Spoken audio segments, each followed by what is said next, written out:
Hey there, good clicking. You're watching Gear into Adventure 36-day overland across California, Utah, Arizona and Nevada. If you like this video and you would like to see more, you can go to the link below and watch previous episodes or my other videos. And also you could support me by hitting the like button and subscribe, and connect to me also on Instagram and Facebook.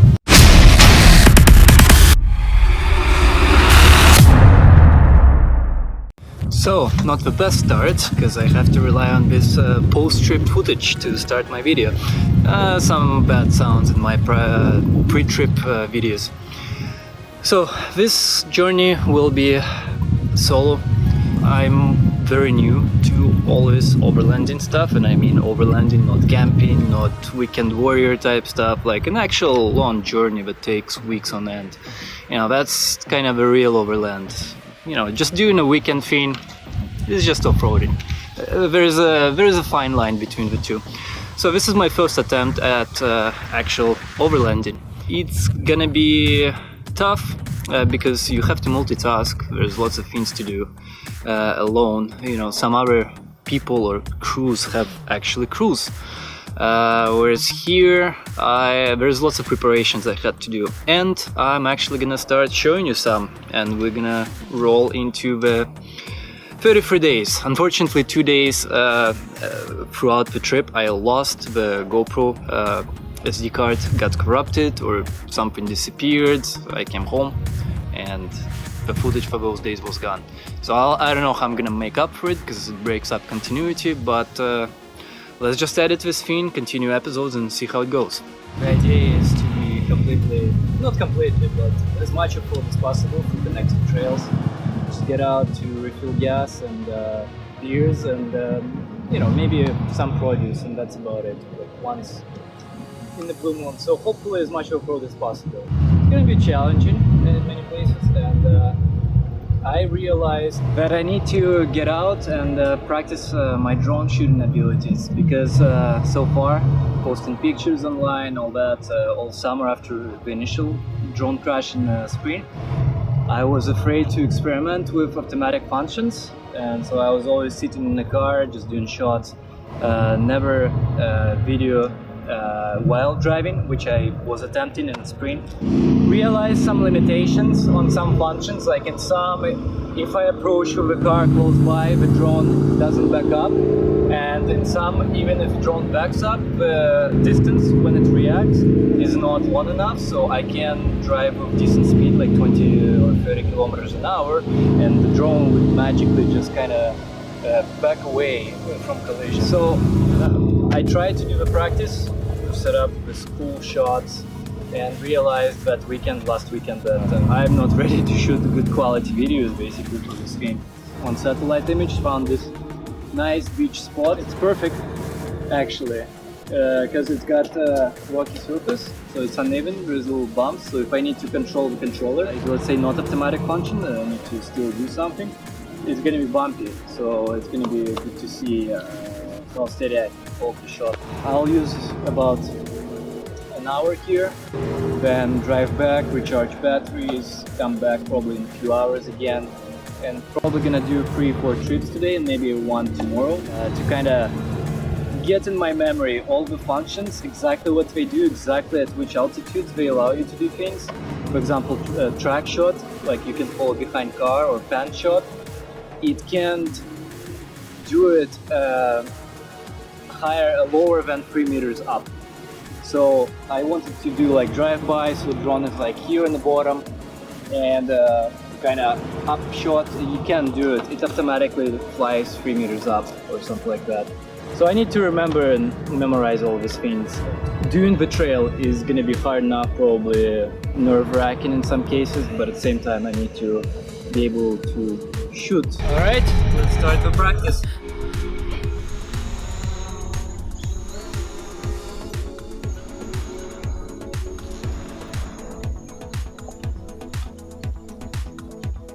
So I ended my training prematurely. There's been a guy with his daughter, like returning back to my car. I saw him pick up a stone and try to throw it at the drone. I'm like, what the hell? So I returned it, picked it up, drove to him, And I'm like, did you just joking around, or like did you actually try to hit it? He's like, oh yeah, he was being jackass, and he's like, oh yeah, I was trying to hit it. I'm calling someone, I don't know, cops, or he said partner. He'll come confiscate this for you. I'm like, why? Like, what the hell? He's like, you scared my girl. I'm like, I was just like, it was like, no one here. I was just practicing. What the hell? He'll come and you'll not fly anymore. And that's where I packed all my stuff and kind of took off back to camp. And I'm like, who knows? Maybe he did call someone. Well, I saw him on the phone, but maybe he was imitating. I have no idea. So anyway, I'll have to practice maybe a weekday in the evening, drive to nearby lake or something. Here are the books that I had. I already have everything in Gaia GPS, all the routes that I selected. Let's say something like this. Fold here, so this is the route that I've selected, but is it worth it? So once I have narrowed down the paths, I'll analyze this, like just how scenic is it, like the amount of time is required for it, kind of altogether, is it worth a detour, is it on the way with other routes. But overall right now I have about 80 routes or so, or 90 picked from all three states, and I need to really narrow it down to maybe, now that I have a month and a week, probably narrow it down to about 60 or so that are more or less on the way, because some of those easier trails they take up to maybe 2-3 hours. You can squeeze a couple in a day. So let's say I have 36 days plus distances in between all these places. If I don't make some, then kind of take them out on the way if I don't feel like it. But at least it's not gonna be 90 trails in my map cluttered with this stuff. Camping with my father and Mr. Victor, who helped me just recently connect the frontal and rear camera, frontal for spotting and rear for spotting as well, or adjust it and it's like a rear view mirror. The view by how much I can see, so about here and down. So here's generally gonna be, or is my setup. This is my tools I'll have on the trail. Huge roll of Gorilla Tape just in case. So I got everything here if I need a little fix up on the road. But this slider for now is not really utilized. There's a compressor in the back. I'll shift this fins and put a compressor here, and lots of butane and propane tanks. Stove is butane. I switched from butane to from propane because of portability of the stove at some point a few campings ago.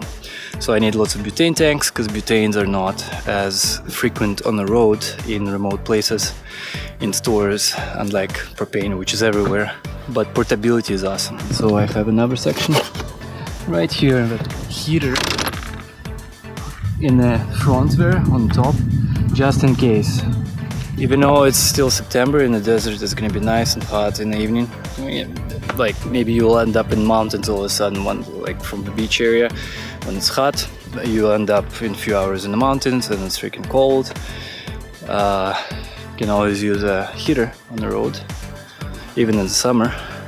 The fuel packs and what I got on the top there, 90 liters, but because you need to ventilate them and leave a little bit of space due to inflation from heat, I'm only gonna fill about this much each one. So potentially losing almost like a liter from each one. So 90 minus whatever, let's say 10 liters. So realistically I have 80 liters extra on top of my 90. So in a hot day, especially if you're park camping, just gotta untighten it, let the air out, tighten back. Hello from British Columbia, Canada. Vancouver and close to Vancouver.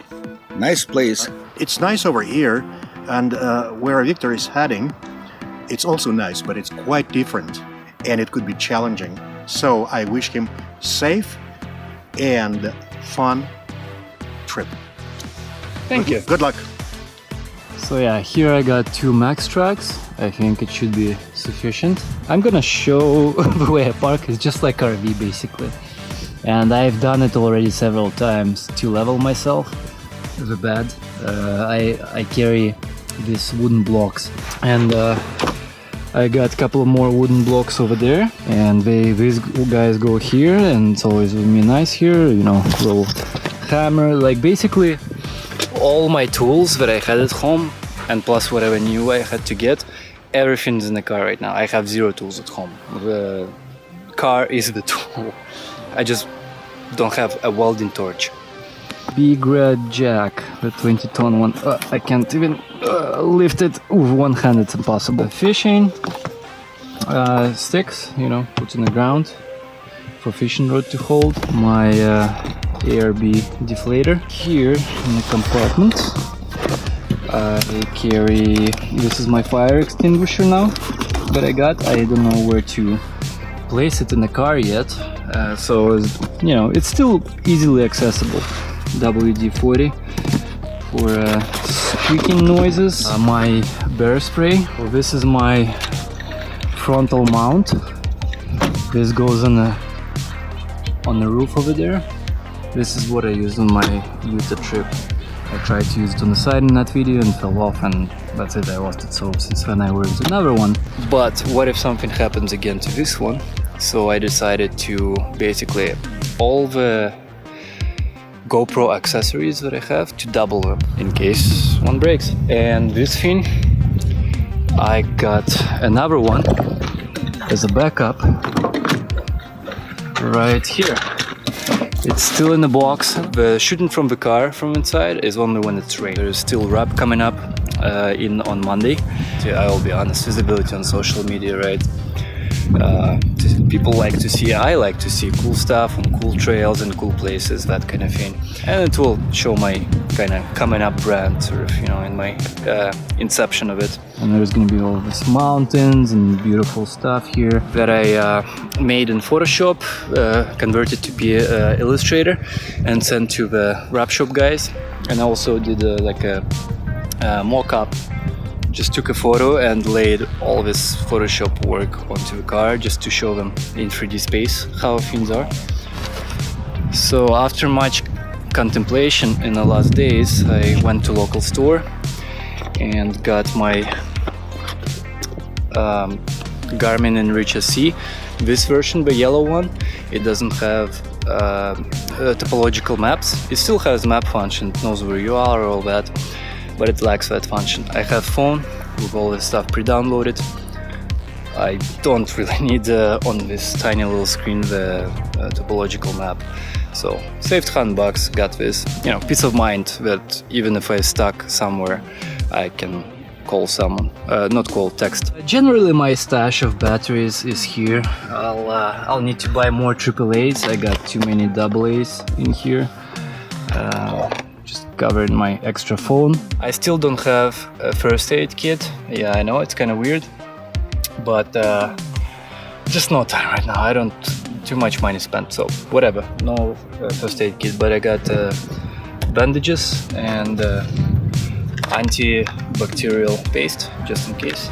OBD2 reader that I can check from the phone. I already used it a couple of times.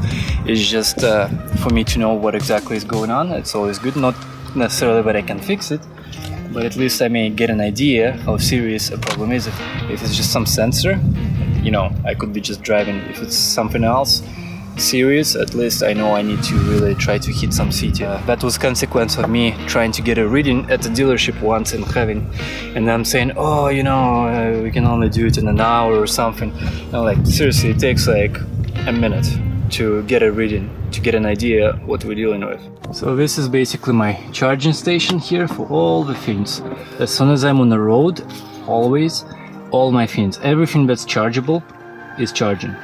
So I got I got this one, I got my GoPro, I got AC plug splitter. This is 115 volt I got here. Got these 3 ports basically. Got 2 USB ports here, one 12 volt plug over there. This is taken by Garmin. 2 3 ports in the back. This is another solar actually, 15,000 microamp hours. This is like lasts case scenario. If you're stuck in the middle of nowhere and you just need that juice in your phone for like an hour or half an hour of being able to just text someone, phone, whatever, in maybe half a day it will give you, if it's in direct sun, maybe it will give you that just a little bit of charge to, you know, get some calls squeezed in.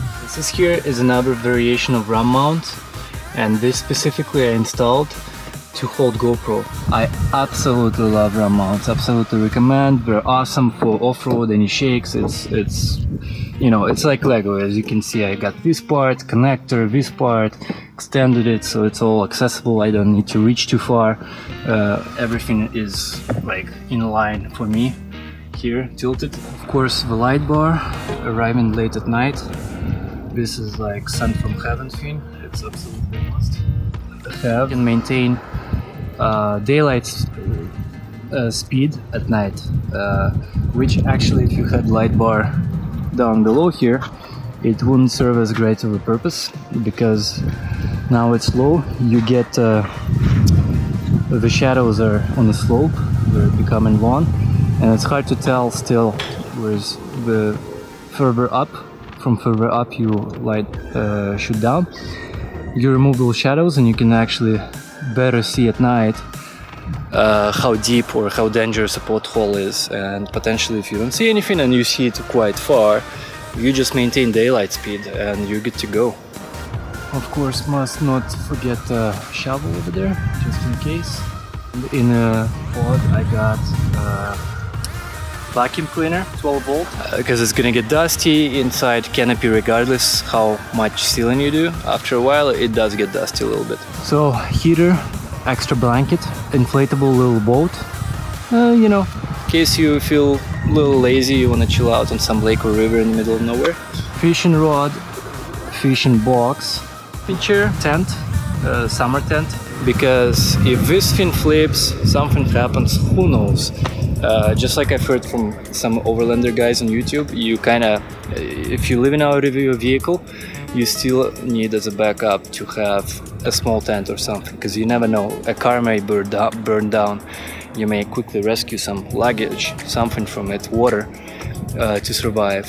And ideally, right, you don't want to be out in the elements potentially for days before rescue arrives. Yeah, and my cube light, side lights, really nice. It helps arrive at campgrounds, anything like that, bushes, deers, anything. Hey, I'm a trap guys, and finally my wrap is gonna be done today.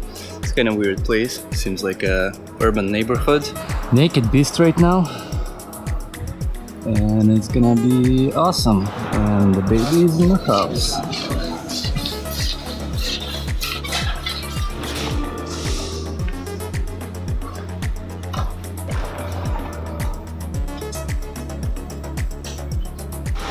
Also taking this thing off. I'm gonna get a black one from the Northshore guys.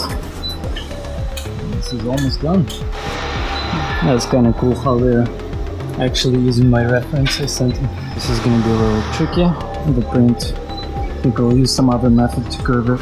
It's getting these lines to be parallel. This is a little challenge. The print didn't turn out to be accurate, so kinda just cut out a chunk and redoing it. Got my logo. Oh man, this is gonna be so sweet.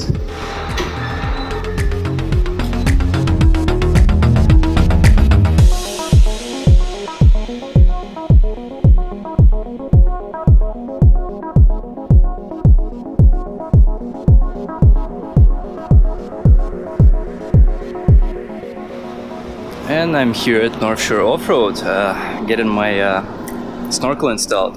Actually, the buddy that at Northshore that helps me deal with my upgrades, he's actually going to be in Utah, in Moab, around 22nd of September, so I'll probably meet him there. My wrap from yesterday, so 2 days and 2 fins covered, and the rig is done for now. I think the rig is never done really. Just to give you a perspective look, this is my hand here. Absolutely ginormous. This is the new look. Stocking up on foods to minimize stopping at Walmart and all those places. and actually eat the food that I want to eat, that I like, that strikes my taste bud, versus kind of plain generic Canadian American type stuff you buy in store, like even noodles. They're pretty much tasteless junk unless you go to Asian stores. And thankfully we live in Vancouver. I just arrived at H-Mart. I got so many noodles and all kinds of things that should last me for a month. Well, obviously I'm not gonna eat just the noodles. This is a backup, like if I want a lunch, dinner, maybe buy some meat here and there. Essentially it's gonna be stopping for milk refills in civilization. Maybe occasional Subway, some junk food, maybe a little restaurant here and there, some burger. But for the most part, I should be able to arrive anywhere in the woods, and I have plenty of awesome, delicious Asian noodles. It's T-3 days. All I got left to do is finish routes and packing. Yeah, so I think I'll start packing tomorrow. Basically, I got 3 nights. On 4th night, I'm leaving right after work. Here, basically, now that I move my tools, long range stash will be right here. Stash deployed, chips, more noodles, some sweets, very nice cookies from Korean store. All the cans, some Gatorades, clam cans with smoked oysters. The last trip preparation came to muffler and brakes, guys. I probably got a few thousand only kilometers on my brake pads. And I packed everything, 2 cases of clothing. Extra waters will be here, some noodles and the other side noodles as well. Here will be 4-gallon waters. I can fit, I think, 3 behind each seat and 3 over there. Drone charging area. Father landed me another battery booster here. I have one in that compartment, and all the clothing. So I arrived in the morning, Thursday, to my shop on Northshore Road. I'm here to pick up 2 shackles, snatch block, and tree strap to make my winch not be useless. So here we are. I'm gonna be meeting this dude in Moab. Trying to figure out a rating on this guy's vertical versus horizontal capacity. That's the snatch block, 20,000 pounds, 18,000 pound shackle, 12,000, 13,000, and tree strap. Alright, Rob, see you in more. Yeah, So I thought I should show my kind of console, what's going on inside while on the trip, and explain why I have so many RAM mount. RAM mount number 1. I can turn all lights on. I relocated the camera to rear camera is here, and it's night vision. So then I can switch here to my frontal camera. It's also night vision. So RAM mount number 2. This is my Garmin unit. I absolutely love this for navigation. It gives me my current speed, doesn't matter when I'm in States or Canada, it gives me in kilometers current speed versus the allowed speed in the area. I can do lots of waypoints here on the fly. The problem is, of course, once you hit off-road, it doesn't know anything. This is my primary phone. This phone is used for drone controller. Also for communications or whatever, whenever I have connection. Then it also got critical apps. I got All Stays Camp and RV here. If I'm in civilization, this is a good source for me to find campground if I can't find a wild spot somewhere. Unfortunately, it doesn't work offline. Like, it displays the icons where things are at, but even with Google Map regions pre-downloaded, and it uses somehow Google, but it still doesn't recognize. So it's like points in the cloud. Then I can use Maps with Me. I also have Maps with Me pre-downloaded for the states, all the regions I'm gonna be at. Then I can potentially use this app to narrow things down, like check out where I am on location versus a map, then check out icons, how close I am in there, in this empty space. Then I got the Gaia GPS. For this trip, it's going to be my primary off-road navigation map. All my trails, everything saved up in there with all the regions. Then I got the OVERLAND app, which is kind of like All Stays, but it's focused mainly on, you know, people like me trying on some overlanding and writing down locations for free spots, like little turn-offs in the woods, all that kind of stuff. This phone will be just in case used for data processing to my hard drive. Most of the data processing I want to do on my second phone right here, so here I can still use navigation and stuff while data is being processed on the go. Second phone is my Jukebox. It's got all the music. It's used primarily for data transfer to hard drive, and it also will have some of the downloaded movies and stuff. This phone is drone picture taking. I don't have DSLR, so all I have is drone and this phone. So I can get out with this phone outside of the car, not disconnecting my Bluetooth, because the music is playing on Bluetooth on this guy. That's kind of my setup, and this is a relic of a GoPro. I'm gonna take it down and actually pack it all up, all this chain of fins. So at Northshore today, they gifted me with a beer holder cup, which is cool. Thanks, guys. For the Mojave Trail, there is a tradition. There is a pile of rocks. It's a famous trail. People from around the world, overlanders, try to do it when they're in States.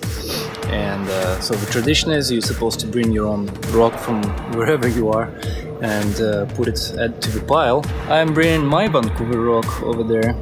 It's nothing special about this rock, you know, just a rock, but you know, in Vancouver, maybe I'll stick my logo on it or something. So this is pretty much it. I just have left figure out my hard drive, clean it today, make sure both phones apps are connected to able to connect to hard drive.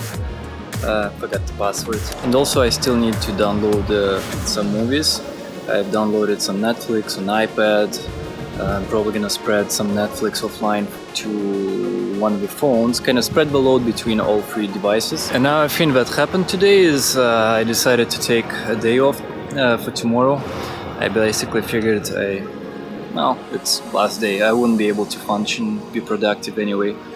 And now as time approaches for the trip, well, all my worries start to surface and my mind is basically not at work anymore. So, and also this will allow me to get a good sleep. I'll probably wake up at noon, finish copying some files, the movies, and basically take my time, say goodbye to my ferrets, all that, and kind of slowly start heading out. Maybe visit my father yet again, although we said goodbyes 2 days ago. Also, I'm gonna arrive in Auburn, near Seattle, so south of Seattle, around 8 o'clock. I'm gonna meet with Chris, one of the guys I ran trail with in Washington. So just gonna hang out for a little bit, and then I'm gonna proceed to camp out in Oregon somewhere that night.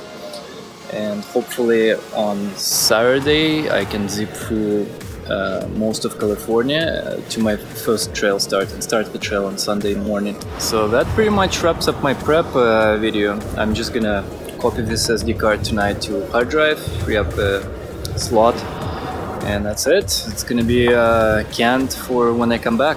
So hopefully I'll wish myself a safe trip. So see you guys when I come back, and I'll try to make awesome videos, post it up, and just give me a shout, possibly if I'm in the area next time. Well, I hope you liked this episode, and if you did, you can support me by hitting the like button and subscribe, and also check out my previous videos by hitting the links below or just after this video.